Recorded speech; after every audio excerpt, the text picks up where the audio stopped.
Psy szczekają. A ja tutaj chcę Wam coś opowiedzieć ciekawego. Chwila, moment. Poczekamy na zakończenie tej sytuacji. Cześć! Ja nazywam się Szymon i zapraszam Was na ciekawą historię. Zostań ze mną do końca, dowiesz się czegoś ciekawego. Być może czeka Cię jakaś fajna okazja, albo będziesz wiedział przynajmniej, gdzie możesz czegoś szukać. Chciałbym dzisiaj poruszyć temat rewolucji, przewrotu wśród motocyklistów we Francji obecnie. To, co się dzieje z nową kontrolą techniczną dla motocykli.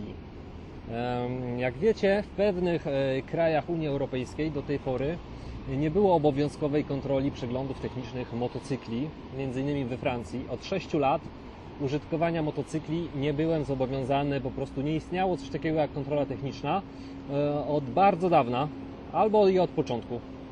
14 kwietnia odbył się wielki manifest, protest, bojkot tej kontroli technicznej. O kontroli technicznej już słyszeliśmy od roku 2021 w radiu. Chcieli to wprowadzić, ogłosić. Jest to wymuszone unijną dyrektywą bodajże z 2014 roku. Natomiast zostało to zawsze odwlekane, zawsze był sprzeciw motocyklistów, zawsze to politycznie było przesuwane. Aż w końcu nadszedł ten moment, że zostało ogłoszone, że od 2024 roku w kwietniu wchodzi obowiązkowa kontrola techniczna pojazdów jednośladowych, trójkołowych, czterokołowych, między innymi właśnie quadów i motorowerów. Przegląd techniczny nie ma stałej ceny.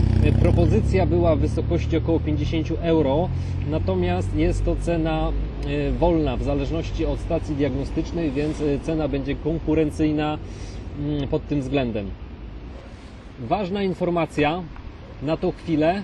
Wszystkie motocykle do roku 2017 są zobowiązane do końca roku wykonać tą kontrolę techniczną, czyli zaczynając od 15 kwietnia, obecnie mamy 25, już 10 dni minęło i oglądam na bieżąco wszelkie informacje na ten temat, bo dopiero teraz jest cokolwiek wiadomo poniekąd, bo gdy dowiadywałem się wcześniej, będąc na stacji kontroli, jak to będzie wyglądało, rozkładali ręce, że do końca jeszcze nie wiedzą, czekają na wytyczne.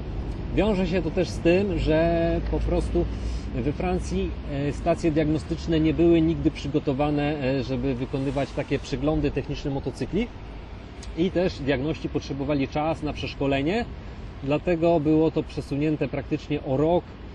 To był czas na przygotowanie stacji diagnostycznych i pracowników. Głównym celem kontroli technicznej, badań technicznych motocykla jest bezpieczeństwo oraz ekologia. Około obecnie 80 punktów kontroli.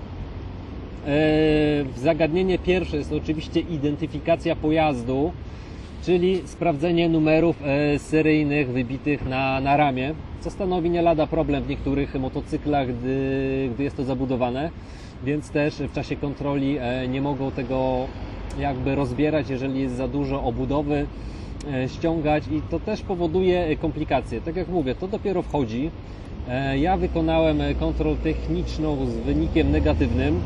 Oto ten motocykl, starsza pani tak zwana. I też mam problem do rozwiązania. Natomiast mówiąc o identyfikacji pojazdu, numer techniczny wybity na ramię, numer rejestracyjny tablicy. Tablica rejestracyjna ma być obowiązek określona w danych rozmiarach. Nie może być za mała, musi być widoczna, a musi być wszystko określone z normami. Dodatkowo tablica rejestracyjna we Francji jest obowiązkowo unitowana, czyli tak zwane przymocowanie na stałe do motocykla. Nie może być w tej ramce plastikowej i nie może być przykręcona na śruby, bo to jest też jeden z błędów, który wystąpił u mnie, bo miałem 2 śrubki przykręcone i za to można było dostać mandat i za to nie przechodzimy kontroli technicznej. Drugim takim punktem ogólnym jest to sprawdzenie właśnie układu hamulcowego, czyli sprawdzenie poszczególnych hamulców, oględziny, sprawdzenie, czy nie ma wycieków, czy wszystko gra organoleptycznie, ale również też sprawdzenie w postaci, co jest kontrowersyjne na dzień dzisiejszy, dużo osób się wypowiada, czyli podnosimy motocykl na podstawki, przednie, tylne koło i obracając ręcznie diagnosta sprawdza, czy hamulec działa. Jeżeli koło się zatrzymuje i ręką nie jest w stanie obrócić, uznaje, że ten hamulec jest sprawny. Co, jak wiecie, od lat w Polsce chyba wykonywane jest na rolkach bodajże, albo poprzez próbę jezdną, tak? Można to też określić.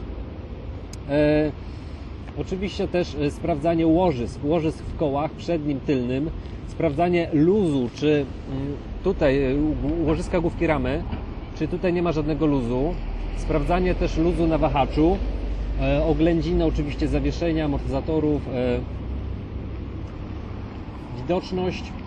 widoczność lusterek. No to chyba jest oczywista sprawa, że powinna być widoczna i te lusterka też powinny mieć homologację, jak to wszystko. Światła. Zagadnienie ze światłami jest bardzo ciekawe, bo jak zobaczycie, walczyłem z tym, żeby te światła miały homologację, żeby ustawić wysokość. Natomiast w 2024 roku nie będzie badana wysokość świecenia wiązki światła, czyli na oślepianie. Jest tylko sprawdzanie, czy te światła będą działały, tak? Czy świecą. Jeżeli świecą gdzieś tam w kosmos gwiazdy, no diagnosta rozkłada ręce, powie, że tak być nie powinno, natomiast posiadaż światła jest ok. Klakson, ekologia, hałas, elektryka. Ogólnie elektryka, czy akumulator jest dobrze przykręcony, czy wiązka kabli nie jest poprzecierana. Tego typu zagadnienia można by było się opowiadać, dużo szczegółów, natomiast nie mam tego tak rozpisanego konkretnie, jak to wygląda. Oglądałem różne filmy, słuchałem i widziałem w praktyce, jak wygląda ten przegląd. Są obecnie 3 kryteria oceny stanu technicznego. Drobna awaria nie dyskwalifikuje przeglądu. Jest to informacja zapisana w systemie, że taka awaria jest drobna, pomijalna, nie ma wpływu ta awaria na ekologię i nie ma wpływu też bezpośrednio na bezpieczeństwo. Między innymi u mnie drobną awarią jest luz klamki sprzęgła. Jest troszeczkę za duży, czyli ta klamka sprzęgła lekko się porusza góra-dół. Ja o tym wiem, diagnosta o tym wie i zostało to odnotowane w papierach w systemie jako drobna awaria. Dalsze kryterium jest to poważna awaria. Poważna awaria, możemy to odczytać w ten sposób. Stanowi już pretekst do zagrożenia bezpieczeństwa albo do szkodliwości ekologicznej. Czyli to może być na dzień dzisiejszy emisyjność spalin. U mnie właśnie ten drugi błąd duży to jest emisyjność spalin. Nie mieszczę się w wyznaczonych widełkach. Pierwszą kolejnością, tak jak mówię, są motocykle starsze, czyli do roku 2017.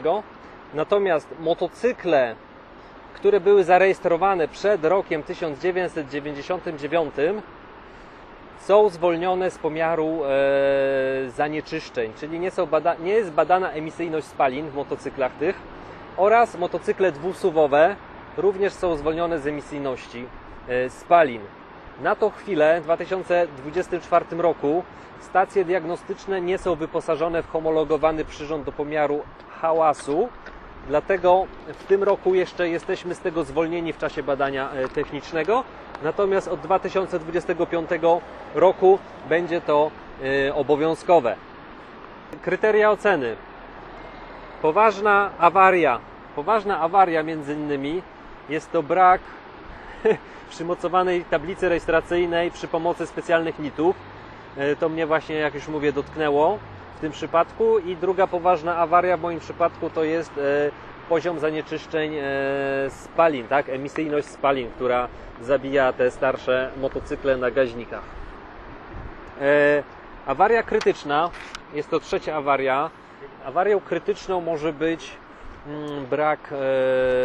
brak katalizatora, może być przede wszystkim bezpieczeństwo, czyli łysa opona, gdzie widzimy już oplot, druty wychodzą, albo któreś łożyska w kołach już na tyle te koło ma luzy, czy kończy się, nie wiem, hamulców zupełnie nie ma.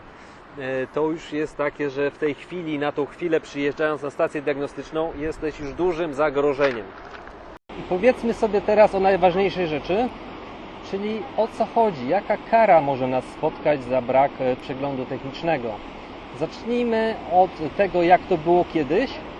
Na początku to polegało na tym, że nie było tych przeglądów we Francji, natomiast jeżeli istniało podejrzenie, że Twój motocykl jest za głośny bądź zmodyfikowany w niezbyt przyjazny sposób dla środowiska czy niebezpieczeństwa, to po prostu policja bądź żandarmeria mogła Ciebie zatrzymać i na podstawie własnego osądu, tego jak to sobie zinterpretowali, odebrać dowód rejestracyjny do wyjaśnienia. Natomiast teraz to się zmieniło i teraz za brak przeglądu technicznego w dowodzie czeka nas mandat w wysokości minimum 135 euro do maksymalnego 750 euro. Kiedy można otrzymać ten mandat? Kiedy poruszamy się pojazdem bez badań technicznych albo kiedy nie przyjdziemy jakby wykonać tych napraw. W momencie badania technicznego, kiedy badanie techniczne stwierdza, że mamy usterki, awarię, w przypadku badania negatywnego, w zależności jaki rodzaj to jest usterki, otrzymujemy 2 miesiące czasu na naprawę motocykla i powrotną kontrolę techniczną. W moim przypadku właśnie tak jest w tym momencie. Mam okres 2-miesięczny, żeby usunąć te wszystkie usterki. I teraz tak, jeżeli po tym okresie nie zgłoszę się w terminie na ponowną kontrolę techniczną, mogę otrzymać oczywiście mandat za brak tego. Więc co najbardziej obecnie denerwuje francuskich motocyklistów? Najbardziej denerwuje to, że tej kontroli nigdy wcześniej nie było, odwlekali i teraz przyszła kreska na matyska, czyli jest niespodzianka, grom z jasnego nieba. Dużo osób obecnie myśli, nadal zwlekając z przeglądem technicznym motocykla, że jednak bojkot sprawi to, że rząd się niedługo wycofa i nadal będzie wolna amerykanka. Natomiast nie mnie to oceniać. Mieszkam akurat na terenie Francji, mam zarejestrowany tutaj motocykl, jestem zobowiązany zachować te przepisy, bo inaczej nie będę dopuszczony do ruchu. Najgorszym bólem jest to, że my motocykliści mamy swoje grzechy, czyli modyfikujemy, przerabiamy te motocykle. I o ile do tej pory te motocykle pięknie przerobione, mówimy tutaj o jakichś takich chopperach, mówimy tutaj o cafe racerach, o jakichś takich na wysokim poziomie motocykli przerobionych, gdzie ktoś naprawdę się wykosztowo przerobił, teraz nie spełnia to normy. Rama motocykla nie może być spawana, nie może być modyfikowana, nie może być naruszona. Dodatkowo kontrola techniczna, jeżeli poszycie motocykla, tak, jeżeli na owiewce gdzieś jest jakaś dziura, pęknięcie, to też jest... Tu mamy dużo motocyklistów, niestety, i to cały rok jeździ. Natomiast uszkodzenie owiewki, obudowy, czegokolwiek, co jest podejrzane i ma dziurę, to jest też poważny problem i to wymaga naprawy. Mocowanie fotela, wszystkie elementy, które mogą odpaść, muszą być zamocowane fabrycznie, tak żeby to nic nie odpadło. Więc tutaj te nowe przepisy stwarzają bardzo dużą możliwość interpretacji. Tak jak oglądam różne filmy i właśnie tutaj dyskusje pomiędzy osobami, które zajmowały się przez lata modyfikacjami motocykla z z ludźmi, którzy pracują diagnostami. Sami diagności też oczywiście mówią, że to nie jest nic fajnego, ta kontrola techniczna dla motocykli. Natomiast co jest w tym momencie takie dotkliwe?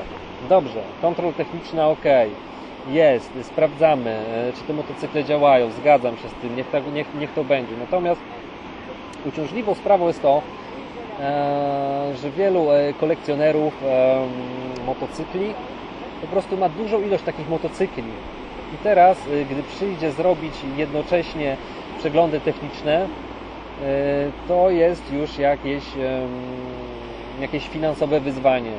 Motocykle mówią, że to jest ogólnie haracz, wymuszenie pieniędzy.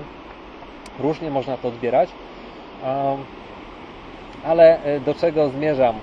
Zmierzam do tego, że obowiązek nastał. I teraz trzeba się dostosować. Wcześniej tego nie było. Wcześniej było akceptowane dużo dziwnych różnych rzeczy. Teraz już nie. Ludzie nie są przygotowani, bo traktowali to po macoszemu, że może w końcu znowu nie wejdzie ta ustawa. W związku z tym pojawia się pewien problem, podobnie jak z samochodami. Czyli aby sprzedać motocykl, trzeba mieć kontrolę techniczną. Nie przekraczającą okresu 6 miesięcy. Jeżeli przekracza 6 miesięcy, trzeba wykonać kontrolę techniczną, bo inaczej nie sprzedasz pojazdu. I tutaj jest haczyk ogromny, bo od teraz już jest obowiązkowa kontrola techniczna. I teraz takie motocykle, projekty rozgrzebane albo kolekcjoner, który nie poskładał tego wszystkiego, a chce zachować tak zwany dowód rejestracyjny, szarą kartę, no ma już w tym momencie problem. I żeby to przejść, można sprzedać motocykl prawdopodobnie za granicę i na części, albo dla dealera, czy innych rzeczy. Natomiast prywatnie dla kogoś już nie można sprzedać. I to jest z jednej strony ciekawe, bo kupując pojazd masz pewność, że przychodzi kontrolę techniczną i w systemie masz wpisane wszystkie usterki do usunięcia, małe usterki, z którymi przechodzi kontrol, ale coś jest nie tak, więc z jednej strony to jest ciekawe. Natomiast problem polega na tym, że ludzie są nieprzygotowani, niezorganizowani do tego momentu. Już zaczęły się pojawiać masowo ogłoszenia sprzedaży motocykli i w tym momencie powstanie dużo ciekawych okazji związanych z motocyklami starszymi do 2017 roku, z motocyklami, które trzeba doinwestować, żeby przejść badanie techniczne. Komu się nie będzie chciało, to po prostu będzie próbował tego się pozbyć, będzie próbował to sprzedać na części najprawdopodobniej. Gorzej mają się motocykle customowe, tak jak moja starsza pani, bo nie wiadomo, co z tym zrobić. Jest to też sentyment, duży wkład pracy przede wszystkim i finansów w taki motocykl i nagle się okazuje, że jest problem. I mamy szansę, żeby go rozwiązać, jeżeli rama nie jest jakoś tam spawana czy coś takiego, jeżeli można przywrócić pewne elementy wymagane do ustawień fabrycznych, to jeszcze jest szansa. Natomiast to stwarza jakie problemy? Dodatkowy czas i koszty. To na tą chwilę tak to wygląda. Myślę, że dużo droższe customowe motocykle prawdopodobnie pójdą na sprzedaż gdzieś za granicę. W jaki sposób udało mi się, czy mi się udało, czy mi się nie udało, czy mi się uda, czy mi się nie uda przejść kontrolę techniczną. Wiadomo, że wszędzie są ludzie. Już teraz nawet ciekawie w tych dyskusjach, bo słucham po francusku, co się dzieje, śmieją się, że niebawem powstaną na portalach ogłoszeniowych firmy wynajmujące układy wydechowe z katalizatorami, żeby zamontować tylko na czas przeglądu technicznego. Co prawdą jest faktem, że w motocyklu łatwo taki element jest zamontować, zdemontować i tutaj też powstaje dużo niejasności, jak to interpretować.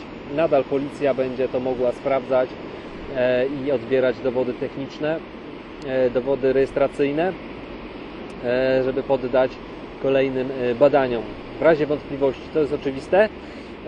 Należy też zwrócić uwagę na to, że badanie techniczne w kategorii L, czyli właśnie te pojazdy jednośladowe, trzykołowe, quady i motorowery, na dzień dzisiejszy pozytywny wynik jest wystawiony na 3 lata. Więc powiedzmy, jeżeli koszt średnio wynosi 55, może nawet sięgać do 60 euro, to zależy, na 3 lata to nie jest dużo.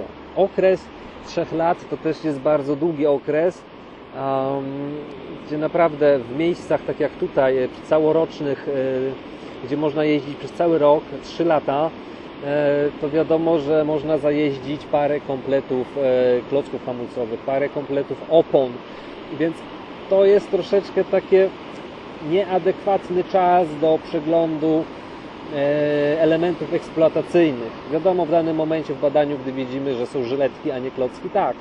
Natomiast tak to wygląda. Kto może być zwolniony z kontroli technicznej? Mogą być zwolnione osoby, które mają wpis do organizacji wyścigowych motocykli. To są jakieś takie kluby jak PZMOT, tylko że francuskie, coś takiego, więc nie każdy tak naprawdę. Pewnie zastanawia Was to, co się stało w przypadku starszej pani. Jak wyglądała ta kontrola techniczna? Oczywiście spotkałem 2 miłych diagnostów, którzy na dzień dobry stwierdzili, że la merde, czyli gówniana sprawa z tą kontrolą techniczną motocykli, ale zapraszamy. Wchodzę na stanowisko, wprowadzam motocykl. Główne moje obawy polegały na tym, że mój motocykl jest obecnie zmodyfikowany. Gdy podjąłem decyzję, aby wykonać tą modyfikację, ciągle informacja kontroli technicznej wisiała w powietrzu. Dużo osób zapewniała, że na pewno to nie wejdzie. No jednak im byłem bliżej końca mojego projektu, tym decyzja o obecnej kontroli technicznej zapadła. No i był duży dylemat, co z tym zrobić. Postanowiłem zakończyć ten projekt, bo co mogę lepszego zrobić? Najgorsza rzecz, którą mógłbym wybrać, to chyba zaprzestać. Więc pierwszą rzeczą po złożeniu motocykla to było sprawienie tego, aby wszystko wyregulować zgodnie z przepisami i udać się na badanie techniczne. Uważam, że im prędzej, tym lepiej, dlatego że jeżeli coś ma być nie tak, to lepiej, żeby teraz, a nie zwlekać z tym później, bo tak jak mówię, obecnie nie robią pomiaru hałasu. Obecnie to szkoda, bo światła ustawiałem dla siebie, ale chciałem skorygować. Nie dokonują pomiaru wysokości wiązki światła, czyli nie robią tego. Natomiast dostałem informację po pierwszej kontroli technicznej, że mam jeden mały błąd. Klamka sprzęgła, która ma luz. To jest błąd pomijalny, ale został zanotowany. 2 duże błędy. To jest tablica rejestracyjna przykręcona na śrubki i niestety komputera nie oszukasz, z komputerem nie pogadasz. Rurka wydech i mierzymy spaliny. I spaliny mi wyskoczyły w kosmos. Gdy norma mówi 4,5, to u mnie było 7,10, więc grubo za dużo, na to oka nie przymkniesz. Oczywiście wiadomo, że może znajdziesz gdzieś jeszcze w obecnych czasach diagnostę, co przymknie oko, natomiast żeby przymknąć oko, musisz mieć drugi motocykl obok, włożyć tu rurkę w jakiś inny pojazd, który emituje ten gaz, bo to wszystko w systemie ma być zapisane. Więc różnie z tym bywa, natomiast ja bym tego nie chciał, bo wciąż są dyskusje prowadzone na temat kontroli technicznej oraz rzeczoznawcy ubezpieczyciela w razie wypadku kolizji czy jakiegoś zdarzenia drogowego. W tym przypadku, jak słuchałem audycji całej, gdzie się wypowiadał właśnie diagnosta na te pytania, no to tak, diagności obecnie sprawdzają zgodnie z wytycznymi z listy i na przykład na pytanie, że jest układ wydechowy zmieniony totalnie, tak jak u mnie powiedzmy, i nie ma katalizatora i tak dalej. Powiedział, że on sprawdza punkty. Dla diagnosty ważne w tej chwili jest to, żeby emisyjność spalin przechodziła według rocznika, czyli spełniało normy euro. Jego to nie obchodzi, że jest zmieniony układ wydechowy. Natomiast w razie jakiejś kolizji rzeczoznawca od ubezpieczenia będzie sprawdzał te elementy, może się do tego jak najbardziej przyczepić i tutaj jest troszeczkę taka rozbieżność, każdy myje swoje ręce, więc tego się obawiam wciąż po modyfikacji tego motocykla, że w razie dziwnej sytuacji mogą stwierdzić, że dużo elementów jest niefabrycznych. Teraz jest nacisk na to, aby motocykle były jak najbardziej fabryczne, wtedy jest to wszystko zgodne. Co się złożyło na moją emisyjność spalin? Dlaczego te normy wystrzeliły w kosmos? Na początku myślałem, że to jest zmieniony układ wydechowy, ale również zmieniałem ustawienia gaźników. Gdzieś tutaj jest film na górze. Montowałem kit Six Sigma Jet z tego powodu, że wzbogacałem mieszankę. I żeby to wrócić, bo diagności mi powiedzieli, że jest zbyt bogato, bardzo bogato jest, więc szybko dotarło do mnie, że pora wrócić do ustawień fabrycznych gaźników. Czyli cały piątek wieczór wyciągałem te gaźniki, szarpałem, aby wstawić fabryczne dysze, aby skonfigurować to wszystko tak, jak fabryka, książka podaje. Tablicę rejestracyjną też przynitowałem na specjalne nity, więc usunąłem dwie usterki. Udałem się drugi raz na przegląd techniczny i w rezultacie okazało się, że wszystko gra. Tablica rejestracyjna już nie stanowi problemu. Zanieczyszczenia spadły, emisyjność spalin spadła z 70, spadła do 0,5, więc jak najbardziej mieszczę się w normie. Wszystko jest ok. Oczywiście ponowna kontrola techniczna też jest płatna w zależności od stacji diagnostycznej. U mnie kosztowała 15 euro, natomiast panowie pracownicy stacji spojrzeli na siebie i powiedzieli dla mnie, że widzą, ile pracy włożyłem, że szybko to naprawiłem w przeciągu tygodnia, te wszystkie usterki, przyjechałem z powrotem do nich, to po prostu powiedzieli, że super sprawa, dzisiaj gratis, powodzenia. Więc obecnie starsza pani ma papiery na 3 lata. Co będzie dalej, zobaczymy. Może w ogóle nie będzie tych przeglądów, może się to wszystko zaostrzy, a może będziemy jeździć jak obecni dżentelmeni na elektrycznych hulajnogach. Kto to wszystko wie, nie wiem.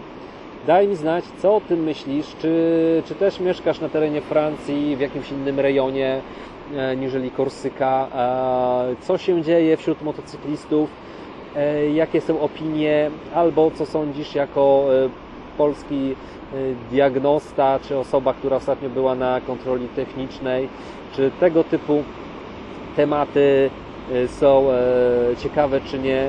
Ale tak jak wspominam, kryzys motocyklistów obecnie stanowi dla pozostałych okazję. Warto sprawdzać aukcje. Mogą się perełki pokazać, które będą wykluczone z badań technicznych z użytku na terenie Francji, natomiast możliwe, że w innym kraju, gdzie jest to jeszcze akceptowalne, będzie można zarejestrować taki motocykl, albo po prostu znaleźć ciekawe części do różnych motocykli prosto z Francji, gdzie one będą teraz masowo rozbierane. Więc daj mi znać, co Ty myślisz. Niebawem powiem Wam całą historię, co myślę na temat modyfikacji motocykla. Oczywiście jestem zadowolony z tego, że ta kontrola techniczna przeszła w tym momencie, mogę użytkować dalej ten motocykl, bo to też stanowiło być albo nie być. Jedyne, co mógłbym zrobić w tym przypadku, to sprzedać. Motocykliści są wszędzie. Jedyne, co mógłbym w tym przypadku, to sprzedać motocykl na części. Gdyby ta kontrola techniczna nie przeszła, na przykład ze względu na wymianę owiewki, ze względu na zmianę licznika, ze względu, nie wiem, na kierunkowskazy, na cokolwiek. Wszystko zależy od interpretacji, więc trzymajmy się, sprawdzajmy, ale w obecnych czasach wszelkie modyfikacje to jest bardzo śliski temat.